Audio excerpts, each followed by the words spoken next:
Ek het gister geëindig om te sê, ons moet eerlik met onsself wees. Voor ons iets sê, voor ons iets doen, moet ons vir ons vra, wat is ons ware intensie? Hoekom doen ons dit?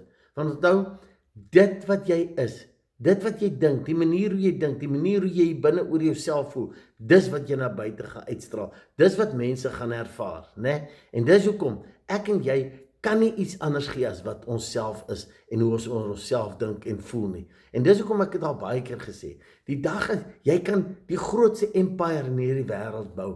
Die dag as jy doodgaan, gaan mense nie praat oor wat jy bereik het nie. Die mense wat met jou te doen gehad het, gaan praat oor hoe hulle in jou teenwoordigheid gevoel het. Hoe het jy hulle hanteer? En dis hoekom ek jou wil uitdaag vandag. Kom ons gaan maak 'n verskil daar buite. Die hoogste vervulling lê daarin dat ek waarde na buite, waarde in ander mense se lewens kan toevoeg, fisies of emosioneel. Woorde van waardering, woorde van erkenning. Kom ons stap in daai dankbaarheid.